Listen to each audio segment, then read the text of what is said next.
الحمد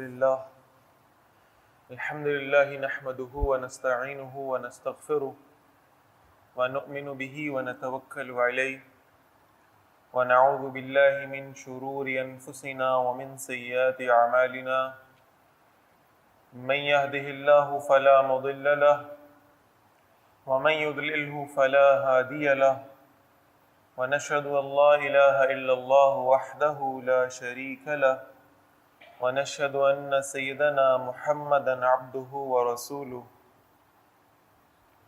فإن خير الحديث كتاب الله وخير الهدي هدي محمد صلى الله عليه وسلم وشر الأمور محدثاتها وكل محدثة بدعة وكل بدعة ضلالة وكل ضلالة في النار أو كما قال صلى الله تعالى عليه وسلم. أما بعد فأعوذ بالله من الشيطان الرجيم. بسم الله الرحمن الرحيم. هو الذي أرسل رسوله بالهدى ودين الحق ليظهره على الدين كله وكفى بالله شهيدا. محمد رسول الله والذين معه أشداء على الكفار رحماء بينهم تراهم ركعا سجدا يبتغون فضلا من الله ورضوانا سيماهم في وجوههم من أثر السجود ذلك مثلهم في التوراة ومثلهم في الإنجيل كزرع أخرج شطأه فآزره فاستغلظ فاستوى على سوقه يعجب الزراء ليغيظ بهم الكفار وعد الله الذين آمنوا وعملوا الصالحات منهم مغفرة وأجرا عظيما. صدق الله العظيم. رب اشرح لي صدري ويسر لي أمري واحلل عقدة من لساني يفقهوا قولي وجعل لي وزيرا من أهلي. آمین یا رب العالمین.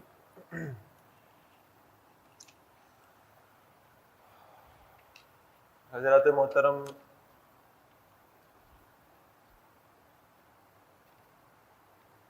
جیسا کہ آپ اس بات سے بخوبی آگاہ ہیں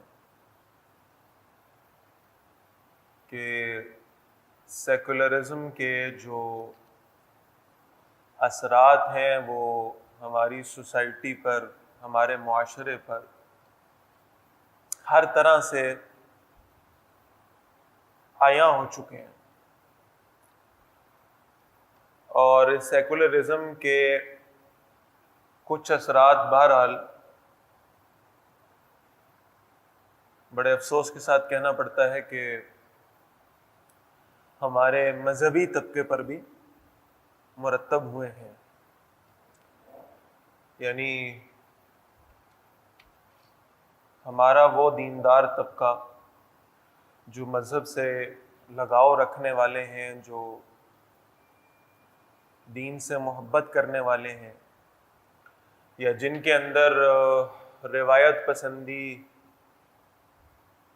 کسی نہ کسی طور کچھ نہ کچھ باقی تھی، ان پر بھی یہ سیکولرزم کے اثرات مرتب ہوئے.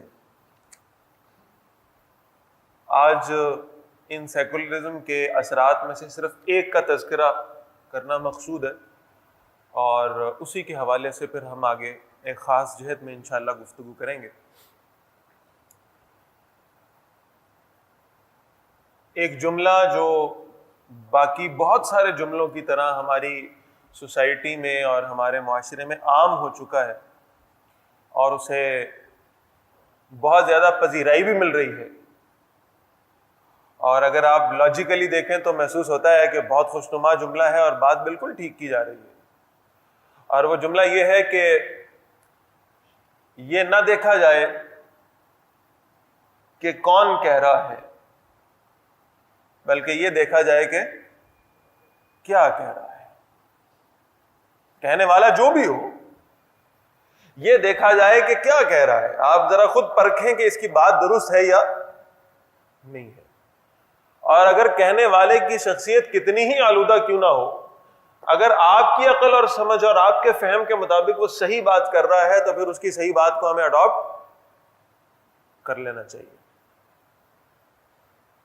اور یہ محسوس ہوتا ہے کہ جملہ واقعتاً بڑا خوبصورت جملہ ہے، بڑا خوشنما جملہ ہے، ہمیں شخصیتوں سے کیا لینا دینا، ہم تو ویسے بھی شخصیت پرستی کی نفی کرنے والے لوگ ہیں، ہم تو ویسے بھی یعنی اصل میں حکمت کو اور اس کی بات کو اڈاپٹ کرنے والے لوگ ہیں۔ لہٰذا بات بالکل درست معلوم ہوتی ہے کہ کون کہہ رہا ہے اس سے غرض نہیں ہے، کیا کہہ رہا ہے اس سے غرض ہے، کہ وہ کیا کہہ رہا ہے اب میں اپنے فہم کے مطابق دیکھوں گا کہ اس کا یہ کہا جانے والا جملہ درست ہے یا نہیں اور اس پر عمل کر لوں۔ لیکن ایک بات یہ ذہن میں رکھیے گا کہ جہاں اسلام شخصیت پرستی کی نفی کرتا ہے، وہیں اسلام نے بعض شخصیات کو اتنا محترم اور مقدس ٹھہرایا ہے کہ ان شخصیات کی بات کی نفی تو درکنار، ان شخصیات پر انگلی اٹھانے سے ایمان چلا جاتا ہے۔ ان میں سب سے پہلے تو انبیاء علیہ السلام ہیں، اور ان میں خاص طور پر نبی اکرم صلی اللہ تعالی علیہ وسلم۔ ظاہر ہے کہ نبی اکرم صلی اللہ علیہ وسلم ایک شخصیت ہے، اور یہ اللہ کا شکر ہے کہ اب بھی یعنی ان سیکولرزم کے اثرات کے مرتب ہو جانے کے بعد بھی بہرحال مسلمانوں میں اللہ نے نبی اکرم صلی اللہ علیہ وسلم کی وہ محبت رکھی ہے، دلوں میں ابھی وہ اس بجھی ہوئی راکھ کے اندر وہ انگاروں کا کچھ ڈھیر موجود ہے کہ نبی اکرم صلی اللہ علیہ وسلم کی بات کے مخالف کسی بات کو یہ لوگ قبول کرنے سے انکاری ہو جایا کرتے ہیں۔ لیکن نبی اکرم صلی اللہ علیہ وسلم نے خود جن ہستیوں کو معتبر اور مقدس قرار دیا، خود جن کی اہمیت کو واضح کیا، خود جنہیں ہدایت کے استعارے قرار دیا، ان ہستیوں کی محبت اور ان کی اتباع اور ان کی اقتداء کا جذبہ معذرت کے ساتھ خود ہمارے دیندار طبقے میں بھی تھوڑا سا کم ہونے میں آ رہا ہے۔ اور لاجیکلی جملہ وہی ہے کہ یہ نہ دیکھو کہ کون کہہ رہا ہے، یہ دیکھو کہ کیا کہہ رہا ہے۔ سوال یہ پیدا ہوتا ہے کہ وہ ہستیاں، یعنی میں اگر ایک جملے میں صرف بیان کرنا چاہوں تو یہ وہ لوگ ہیں صحابہ کرام رضوان اللہ علیہم اجمعین کے دامن نچوڑ دیں تو فرشتے وضو کریں، یہ وہ حضرات۔ ان لوگوں کا دین اتنا مسلمہ ہے کہ اسید بن حضیر رضی اللہ تعالیٰ عنہ جیسا شخص تلاوت کرتا ہے اور فرشتے اس کی تلاوت سننے کے لیے آسمان دنیا پہ نزول کرتے ہیں، فرشتے قرآن سننے آ رہے ہیں اسید سے رضی اللہ تعالیٰ عنہ۔ یہ اتنے مسلمہ لوگ ہیں، یہ اتنے ثابت شدہ لوگ ہیں کہ جب ان میں سے ایک خطاب کا بیٹا ایمان لاتا ہے تو جبرائیل علیہ السلام آ کر پوچھتے ہیں اللہ کے نبی صلی اللہ علیہ وسلم آپ عمر کے ایمان لانے پہ خوش ہیں؟ تو اللہ کے نبی صلی اللہ علیہ وسلم فرماتے ہیں ہم بڑے خوش ہیں اور باقی ایمان والے بھی بڑے خوش ہیں۔ جبرائیل علیہ السلام عرض کرتے ہیں میں آپ کو یہ بتانے آیا ہوں اللہ اور اللہ کے فرشتے بھی عمر کے ایمان لانے پہ بڑے خوش ہیں۔ یہ وہ ہیں جن کا کلمہ پڑھنا اللہ کو مسرور کرتا ہے۔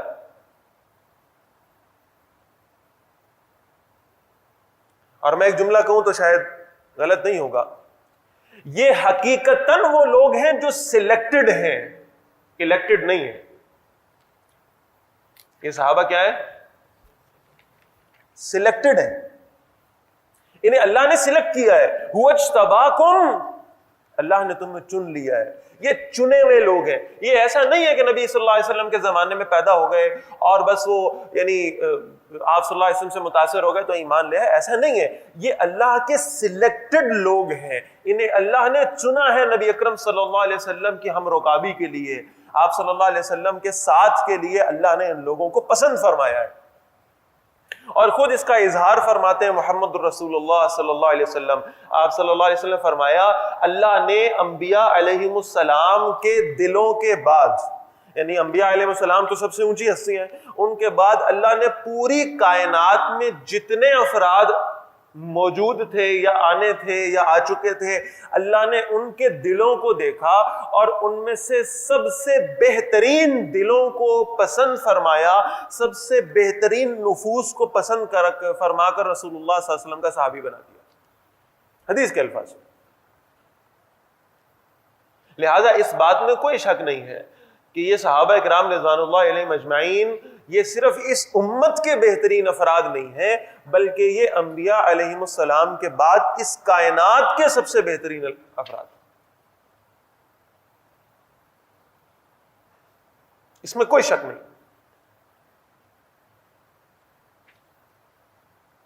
کچھ ایسے بزرگ ہیں جنہوں نے قرآن مجید میں کام کیا اور پھر انہوں نے قرآن مجید سے یعنی ان آیات کو اخذ کیا جو صحابہ رضوان اللہ علیہم اجمعین کی شان میں نازل ہوئی ہیں، تو سینکڑوں کے قریب آیات ہیں، سینکڑوں، بلکہ ایک حضرت نے لکھا ہے کہ 1000 آیات تقریباً ایسی ہیں جن میں صحابہ کرام رضوان اللہ علیہم اجمعین کی عظمت ڈائریکٹلی انڈائریکٹلی موجود ہے۔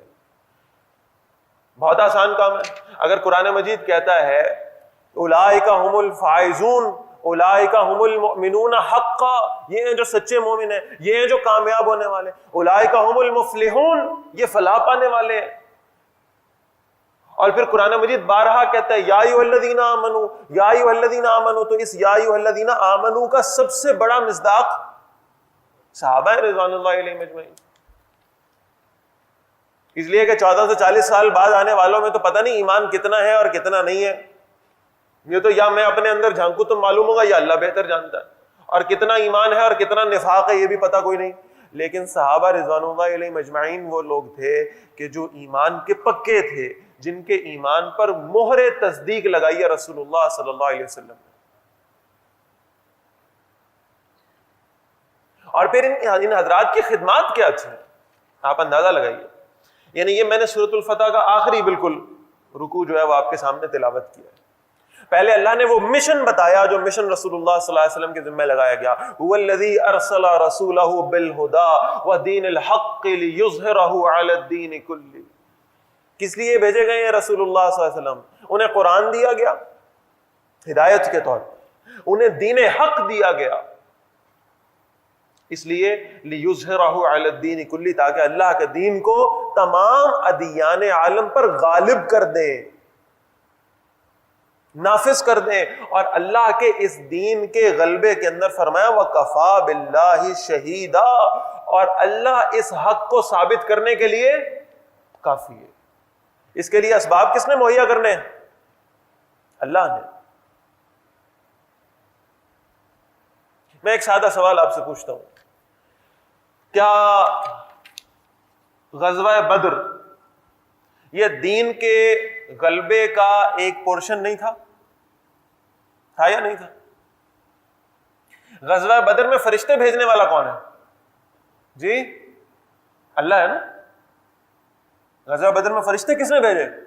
اللہ نے۔ غزوہ بدر میں وہ چھوٹی چھوٹی کنکریوں کے اندر وہ ٹارگٹ کس نے سیٹ کیا کہ رسول اللہ صلی اللہ علیہ وسلم ایسے مٹھی بھر کے پھینکتے تھے اور وہ ایک ایک کنکری جا کر ایک ایک زرہ پوش مشرک کی آنکھوں کے اندر پیوست ہوتی تھی، اسے ڈائریکشن دینے والے کون تھے؟ اللہ تھے۔ یہ بات سمجھ میں آ رہی ہے؟ لہٰذا اس بات میں کوئی شک نہیں ہے، اگر فرشتے بھیجنے والے اللہ ہیں اور کنکریوں کو راستہ دکھانے والے اللہ ہیں، تو پھر اس بات میں کوئی دوسری رائے نہیں ہو سکتی کہ اس جنگ بدر میں وہ جو صحابہ دیے تھے نا رسول اللہ صلی اللہ علیہ وسلم کو، وہ جو قیمتی نفوس دیے تھے جن کے بارے میں رسول اللہ صلی اللہ علیہ وسلم خود فرما رہے ہیں ان تہلک ھذی الاصحابہ لن تعبد فی الارض ابدا، اگر آج یہ ہلاک ہو گئے میرے ربا اس طرح کی عبادت کرنے والے دوبارہ کبھی نہیں آئیں گے۔ یہ اتنے قیمتی لوگ، یہ رسول اللہ صلی اللہ علیہ وسلم کو کس نے عطا فرمائے تھے؟ اللہ نے۔ اس لیے کہہ رہا ہوں حقیقی معنوں میں یہ سلیکٹڈ لوگ تھے، یہ اللہ کی طرف سے سلیکٹ کر کے رسول اللہ صلی اللہ علیہ وسلم کو دیے گئے تھے، اس میں کوئی شک نہیں۔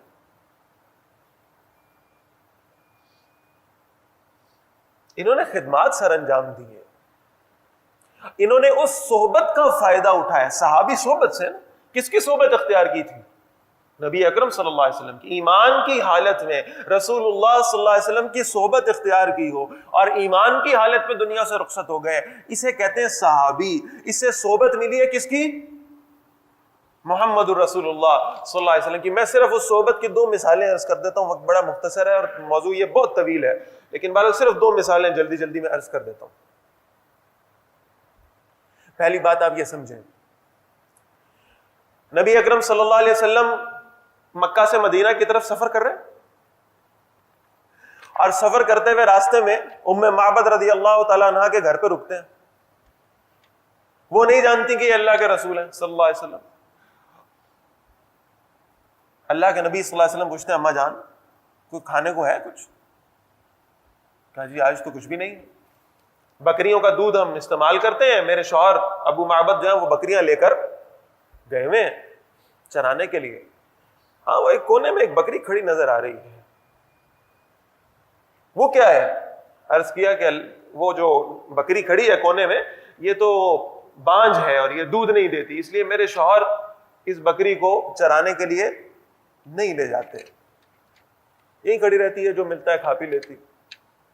اللہ کے نبی صلی اللہ علیہ وسلم فرمایا ہم کوشش کریں. اور وہ تو نہیں جانتے کہ اللہ کے نبی صلی اللہ علیہ وسلم ان کے ساتھ کیا برکات وابستہ ہے، اور کہا بات نہیں ماننے چلیں، دیکھ لیں نوجوان ہیں، آپ کی مرضی، آپ کوشش کرنا چاہتے ہیں کر کے دیکھیں.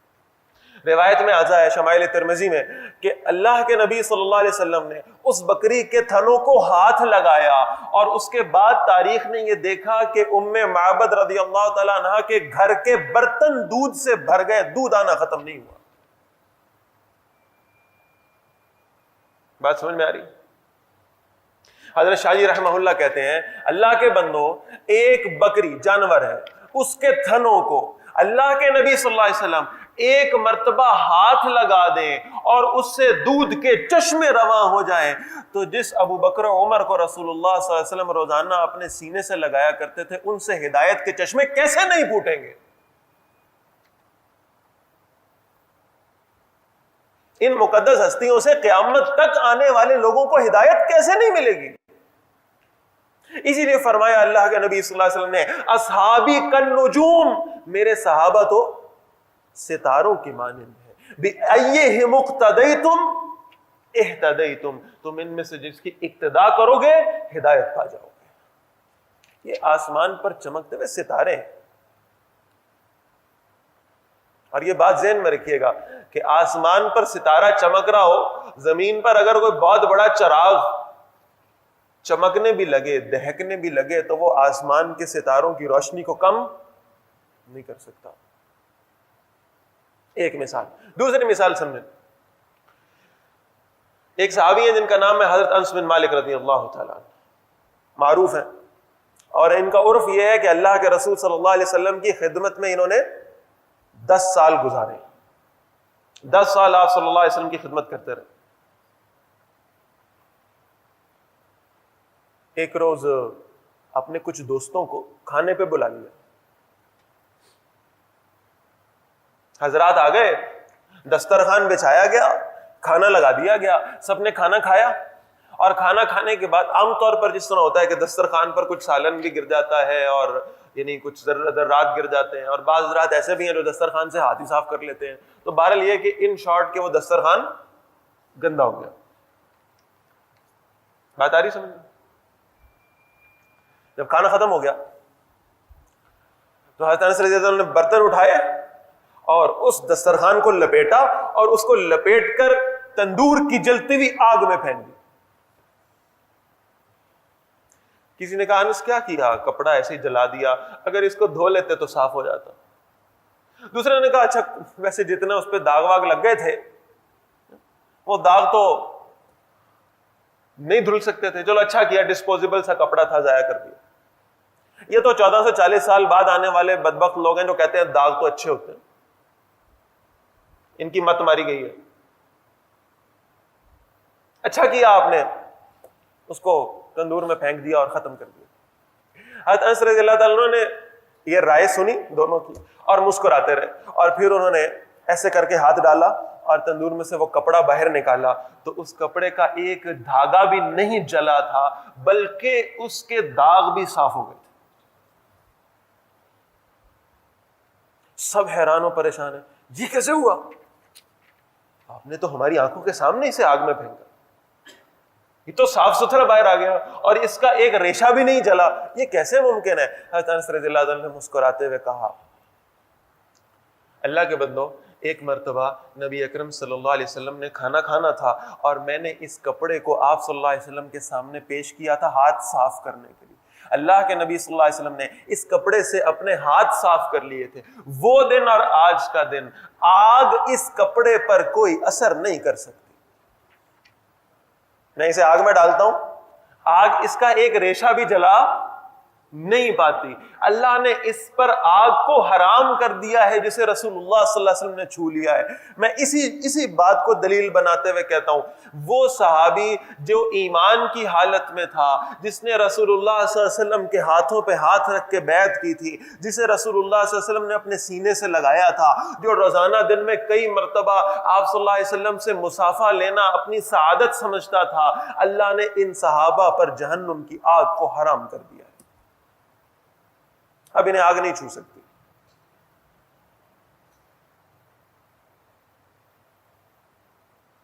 اسی لیے اللہ کے نبی صلی اللہ علیہ وسلم نے فرمایا, حدیث کے الفاظ,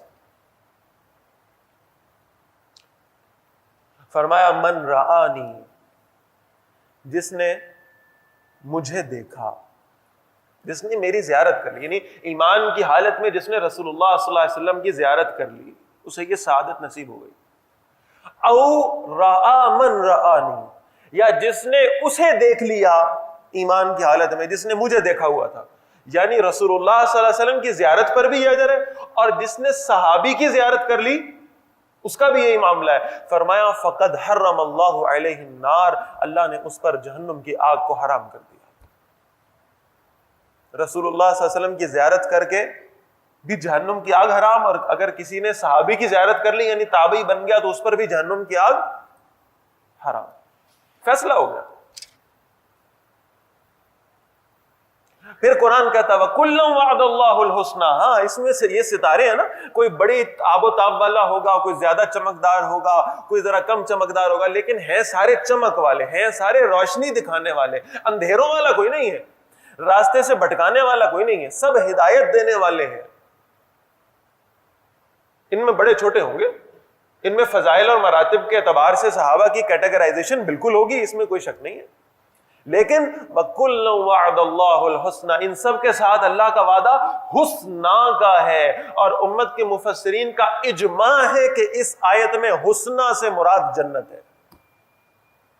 یہ سارے کے سارے صحابہ جنتی ہیں. رضی اللہ عنہم ورضوا عنہ, اللہ ان سے راضی اور وہ اللہ سے راضی. اور اللہ نے ان کی اس اہمیت کو اور اس حیثیت کو ہمارے سامنے اس انداز سے واضح کیا کہ فرمایا آج کے بعد ان میں سے کسی ایک کا نام بھی لوگے تو صرف نام لے کر آگے نہیں بڑھنا, بلکہ اس کے نام کے ساتھ کیا کہنا ہے, رضی اللہ تعالی عنہ. یہ اپنی گواہی ثبت کرنی ہے کہ اللہ ان سے راضی ہو چکا, ہوگا نہیں, ہو چکا, اللہ ان سے راضی ہو چکا. یہ اتنی فضیلتوں والے لوگ ہیں, یہ اتنے مرتبوں والے لوگ. اور علماء اہل سنت نے اس پر پھر عقیدے کی بنیاد رکھی. الصحابۃ کلھم عدول, صحابہ سارے کے سارے عادل ہیں, عدل کرنے والے ہیں. ہم نے صحابہ کو معصوم عن الخطا کبھی نہیں سمجھا. معصومیت رسول اللہ صلی اللہ علیہ وسلم پر ختم ہو گئی. جیسے اللہ کے نبی صلی اللہ علیہ وسلم خاتم النبیین ہیں, ویسے ہی اللہ کے نبی صلی اللہ علیہ وسلم خاتم المعصومین بھی ہیں. لیکن صحابہ کو ہم نے عدول سمجھا, عادل تھے, عدل کرنے والے تھے. اگر رسول اللہ صلی اللہ علیہ وسلم سے اگر ایک نماز قضا ہوئی ہے تو یہ رسول اللہ صلی اللہ علیہ وسلم کی خطا نہیں ہے, یہ معاملہ رسول اللہ صلی اللہ علیہ وسلم سے باقاعدہ طور پہ کروایا گیا. اس لیے کروایا گیا کہ اہمیت سامنے آ جائے کہ قضا نماز اگر ہو جائے تو پھر اس کو واپس ادا کرنا چاہیے. سجدہ سہو کروایا گیا اللہ کے رسول صلی اللہ علیہ وسلم سے, اس لیے کہ امت کے سامنے سجدہ سہو کا طریقہ آ جائے. اسی طرح یہ سمجھیں کہ صحابہ رضوان اللہ علیہم اجمعین سے بعض معاملات اللہ نے کروائے ہیں اس لیے کہ امت کے سامنے ہدایت آ جائے کہ اگر ایسا معاملہ ہو تو پھر اس میں ہم نے زندگی کیسے گزارنی.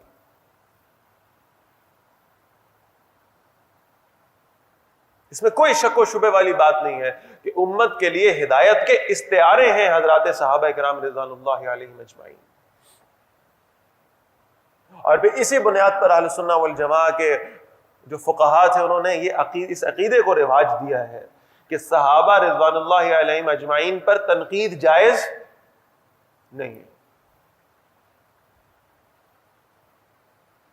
وہ جو پہلا جملہ میں نے عرض کیا تھا نا، یہ نہ دیکھو کہ کون کہہ رہا ہے اور یہ دیکھو کہ کیا کہہ رہا ہے. اب میں بالکل اس کے مخالف بات کرنے لگا ہوں.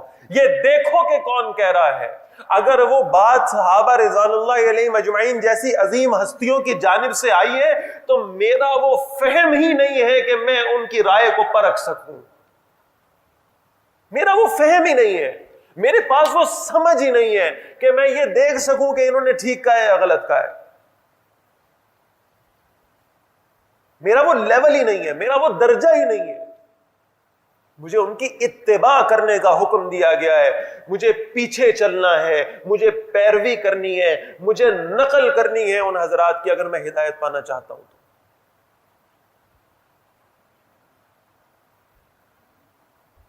بڑی آسان مثال، میں آج بیٹھا سوچ رہا تھا، آج سے 35-40 سال پہلے یہ اہل علاقہ جو یہاں بیٹھے ہوئے ہیں، یہ ان میں سے ہوں گے جو شاید جو بزرگ حضرات پرانے رہنے والے ہیں یہاں کے، وہ اس بات کی گواہی دیں گے یہاں قرآن اکیڈمی نام کی کوئی شے نہیں تھی. ایسے ہی ایک خالی پلاٹ تھا.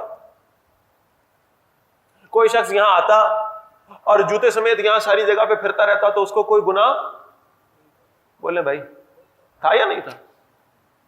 اس لیے کہ ایک زمین تھی، خالی زمین تھی، پلاٹ تھا، بچے کھیلتے رہتے، لوگ جوتے لے کے یہاں سے راستہ بناتے، گزرتے، اپنی سواریاں لے کر آ جاتے جیسے مرضی.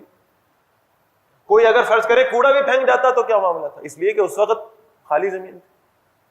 سمجھانے کے لیے کہتے ہیں. اب کیا ہے؟ اب یہ زمین مسجد بن گئی ہے. اب اس کی نسبت بدل گئی ہے. اب اسے اللہ کے گھر کی حیثیت دے دی گئی ہے. اس کی نسبت اللہ کے ساتھ ہے. لہذا اب یہاں جوتے لے کر آنے کی اجازت نہیں ہے. یہ عام زمینوں کی طرح نہیں ہے. کسی بھی مسجد کا معاملہ دیکھ لیں، اگر آپ کے گھر کے واش روم میں اگر فرینچ ٹائلز لگی ہوئی ہوں، اگر اٹیلین ماربل لگا ہوا ہو اور آپ کہیں میں تو ان پر بھی جوتے لے کے چلا جاتا ہوں، وہاں آپ لے جائیں فبیہا، کوئی آپ کو کچھ نہیں کہے گا. لیکن مسجد کے کچے صحن میں جوتے لے کے آنے کی اجازت نہیں ہے. آپ کے گھر کے واش روم میں لگا ہوگا اٹیلین ماربل، لیکن مسجد کے کچے صحن کی مٹی اس اٹیلین ماربل سے زیادہ بہتر اور افضل ہے. اس لیے کہ اب اس مسجد کے کچے صحن کی نسبت اللہ کے ساتھ ہو گئی ہے. اگر عمر صرف خطاب کا بیٹا ہوتا تو جو چاہے اسے کہہ لیتے. اب اس عمر رضی اللہ تعالیٰ عنہ کی نسبت رسول اللہ صلی اللہ علیہ وسلم کے ساتھ ہو گئی ہے. اس لیے اب ان پر تنقید کرنے کی اجازت نہیں ہے. اب کوئی کہتا ہے یہ عقیدت کے مارے اندھے ہیں تو کہہ لے، ہمیں فرق نہیں پڑتا، کوئی فرق نہیں پڑتا. بلکہ جتنے لوگ اس بنیاد پر ہم پر تنقید کریں گے بہت اچھی بات. فبیہا، اللہ کرے کہ قیامت والے دن اللہ ان لوگوں کی گواہیوں کو لے آئے اور یہ بتا دے کہ یہ وہ آدمی تھا جسے لوگ کہا کرتے تھے یہ صحابہ کا معتقد ہے، یہ صحابہ کی اتباع کرنے والا ہے، یہ صحابہ سے محبت کرنے والا ہے رضی اللہ تعالیٰ عنہم اجمعین. تو یہ قیامت والے دن ہمارے حق میں گواہیاں بن جائیں گی انشاءاللہ. اس میں کوئی شک و شبہ نہیں ہے کہ اگر اللہ حضرات صحابہ کرام رضوان اللہ علیہم اجمعین کے ماننے والوں میں ہمارا حشر فرما دے تو اس سے بڑی کوئی ہمارے لیے سعادت نہیں ہے. تو میں عرض کر رہا تھا کہ رسول اللہ صلی اللہ علیہ وسلم کو جو مشن دیا گیا تھا، غلبہ و اقامت دین، لِيُظْهِرَهُ عَلَى الدِّينِ كُلِّهِ، قائم کریں اس دین کو، غالب کریں اس دین کو. یہ کیا رسول اللہ صلی اللہ علیہ وسلم نے اکیلے کیا ہے؟ کون کرے گا اسے؟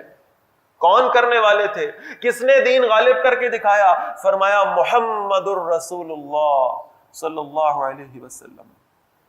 بس اللہ کے نبی صلی اللہ علیہ وسلم کا تذکرہ اتنا ہے، محمد الرسول اللہ.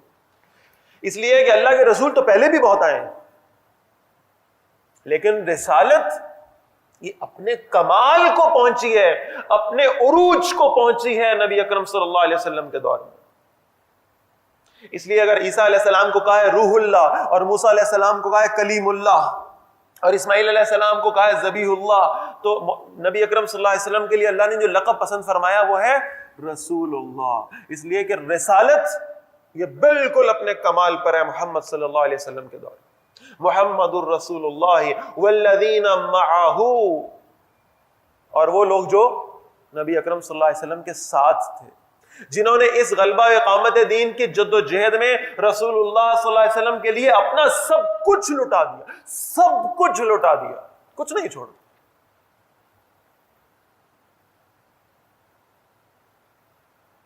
ایک صحابی تھے، ایمان لانے کے لیے مدینہ میں حاضر ہوئے اللہ کے رسول صلی اللہ علیہ وسلم کے پاس، کہا ایمان لانا چاہتا ہوں. آپ صلی اللہ علیہ وسلم نے کلمہ پڑھایا. پھر اگلا سوال کیا تیرا نام کیا ہے؟ کہنے لگے میرا نام عبد العزیٰ ہے، عزا کا بندہ. اللہ کے نبی صلی اللہ علیہ وسلم نے فرمایا آج کے بعد تیرا نام عبد الرحمن ہے. عزا کا بندہ نہیں ہے تو، رحمان کا بندہ. پھر آپ صلی اللہ علیہ وسلم نے تیسری بات سے کہی، یہ میں دیکھ رہا ہوں تو نے 2 کمبل لپیٹے ہوئے، ایسا کیوں ہے؟ ایک کمبل ہے، اس کے 2 حصے کیے ہوئے، ایک اوپر اڑا ہوا ہے اور ایک نیچے سطر پہ باندھا ہوا ہے. 2 یعنی کمبل، ایک کمبل کو 2 حصے بنا کے اسے ایسے لپیٹا ہوا، ایسا کیوں ہے؟ اس نے عرض کیا اللہ کے نبی صلی اللہ علیہ وسلم، میں نے جب ایمان لانے کا ارادہ کیا، مجھے میرے گھر سے نکالا گیا، مجھے جائیداد سے عاق کیا گیا، مجھ سے سارا کچھ چھین لیا گیا، میرے پاس کچھ بھی نہیں بچا، اور میں سب کچھ لٹا کر صرف یہ کمبل کا ایک کمبل تھا، اس کے 2 ٹکڑے کر کے میں نے وہ مستعار لیے اور میں نے اپنے اوپر اوڑھے اور میں آپ کی خدمت میں حاضر ہو گیا. اس کے علاوہ میرے پاس آج کچھ نہیں، میرے کل ملکیت یہ ایک کمبل ہے جس کے میں نے 2 ٹکڑے کر کے باندھے، اور میرے پاس کچھ نہیں. اللہ کے نبی صلی اللہ علیہ وسلم کی آنکھوں میں آنسو آئے اور آپ صلی اللہ علیہ وسلم فرمایا آج کے بعد تو ذل بجادین ہے. ذل بجادین، 2 کمبلوں والا. آج ان کا نام عبد الرحمن شاید بہت کم لوگوں کو پتا ہو. آج آپ یعنی تاریخ کی کتابوں میں پڑھیں گے تو ان کا نام ذل بجادین لکھا ہوا ہے. حضرت ذل بجادین رضی اللہ تعالیٰ، 2 کمبلوں والے، یہ نام معروف ہو گیا. یہ ذل بجادین ایک دن مسجد نبوی میں بیٹھے ہوئے تھے، لوگ اپنے نوافل پڑھ رہے ہیں، نماز ادا کر رہے ہیں، اور یہ بیٹھے قرآن پڑھ رہے ہیں، اور قرآن پڑھتے پڑھتے نا فرتے جذبات سے ان کی آواز تھوڑی سی اونچی ہو گئی. اب ظاہر ہے کہ اگر لوگ نوافل پڑھ رہے ہیں اور ایک شخص بہت اونچی آواز میں قرآن پڑھ رہا ہے تو ڈسٹربنس ہوگی ان کی نماز میں، کنسنٹریشن لوز ہو جائے گی.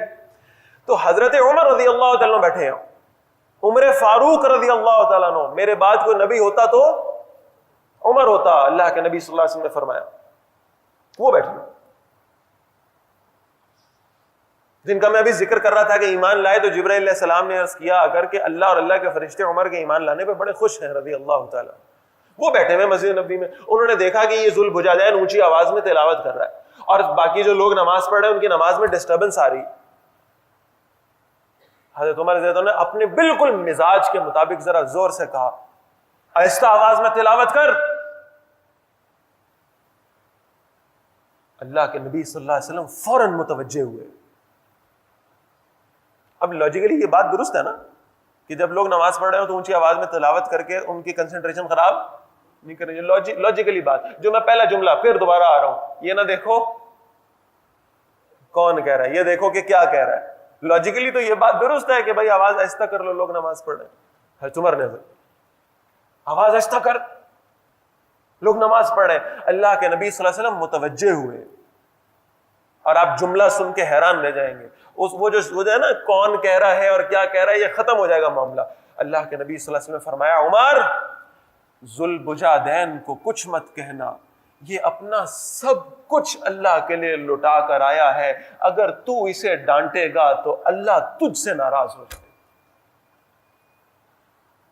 اللہ تجھ سے ناراض، عمر سے ناراض ہو جائے. یہ اپنا سب کچھ لٹا آیا. کوئی اس اونچی آواز میں بولے اللہ کو پسند نہیں ہے، اسے کچھ نہ کرنا.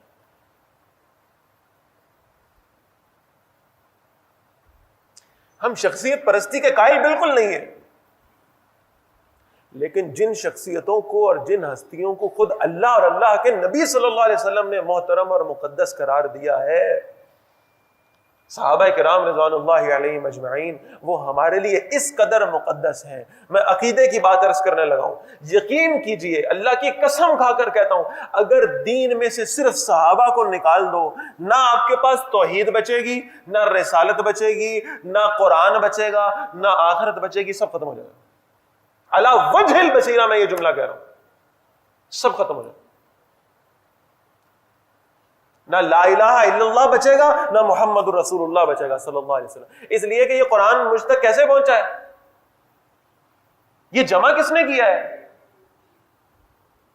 اس کا ثبوت کس نے دیا ہے، اس پر مہر کس نے لگائی ہے کہ یہ قرآن اللہ کی طرف سے آیا تھا اور محمد صلی اللہ علیہ وسلم نے ہمیں سنایا، یہ کون بتانے والا ہے؟ صحابہ رضوان اللہ علیہم اجمعین. اللہ کے نبی صلی اللہ علیہ وسلم کی ایک بھی حدیث میرے پاس نہیں بچے گی اگر میں صحابہ پہ ایمان نہیں لاتا، انہیں اپنے عقیدے کا حصہ نہیں سمجھتا. اس لیے کہ وہ احادیث آپ سنتے جائیں، آپ جو حدیث دیکھیں گے رسول اللہ صلی اللہ علیہ وسلم کے نام سے قبل کسی نہ کسی صحابی کا نام. عن ابی ہریرہ رضی اللہ تعالی عنہ قال سمعت رسول اللہ صلی اللہ علیہ وسلم یقول، یہ ایک صحابی کا نام حضرت ابو ہریرہ. عن ابی ہریرہ عن عبداللہ بن عباس رضی اللہ تعالی عنہ عن عبداللہ بن مسعود رضی اللہ تعالی عنہ عن ابی سعید الخدری رضی اللہ تعالی عنہ. صحابی کا نام اور پھر رسول اللہ صلی اللہ علیہ وسلم کا نام. اور محدثین نے لکھا ہے کہ اگر صرف صحابی والی کڑی نکال دیں گے تو حدیث ایک درجے نیچے آ جائے گی.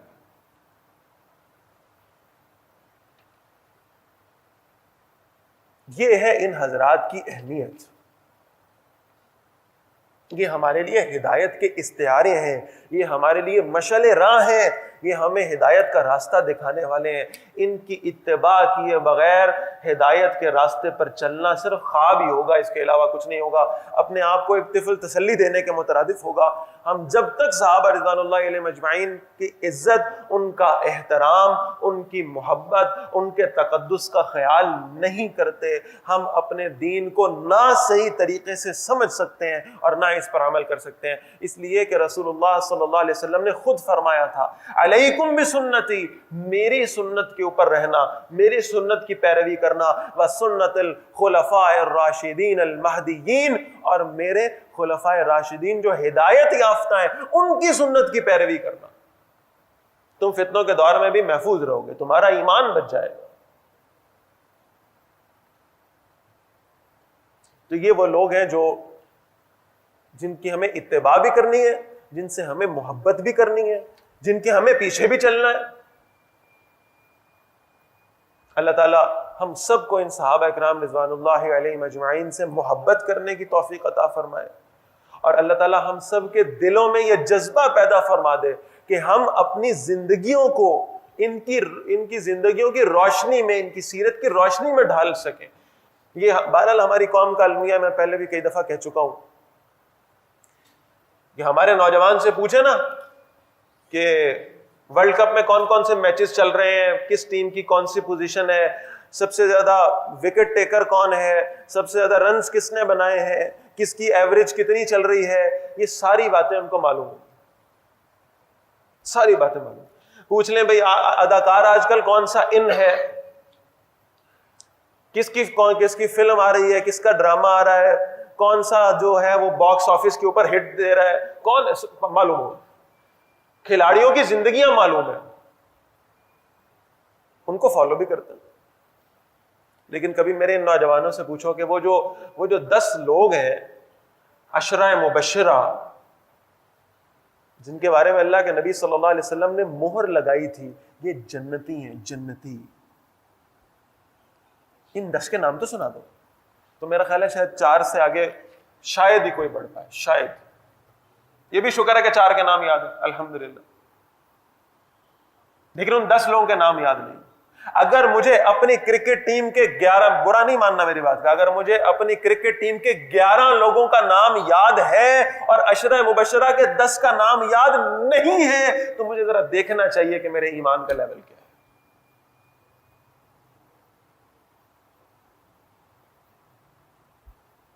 بس یہ المیہ ہے، اسی کو ایڈریس کرنے کی ضرورت ہے. ہماری اجتماعی زندگیاں بھی اگر سیدھی ہوں گی تو صحابہ کے نقش قدم پر ہوں گی. اگر اجتماعی طور پہ اللہ کا دین غالب آنا ہے تو اللہ نے بتا دیا والذین معہ، وہ لوگ جو رسول اللہ صلی اللہ علیہ وسلم کے ساتھی اور صحابہ تھے، یہی لوگ ہیں جو دین نافذ اور غالب کر کے دکھانے والے، ان کی اتباع کرو۔ اگر اجتماعی طور پر دین غالب ہوگا تو بھی حضرات صحابہ کرام رضوان اللہ علیہم اجمعین کے نقش قدم پر ہوگا، اور اگر ہماری انفرادی زندگیوں میں سلجھاؤ آئے گا، بہتری آئے گی، تو بلا شبہ وہ بھی صحابہ کرام رضوان اللہ علیہم اجمعین کی اتباع سے ہی آئے گی۔ اللہ ہم سب کو اس کی توفیق عطا فرمائے۔ اقول قولی ھذا واستغفر اللہ لی ولکم ولسائر المسلمین والمسلمات۔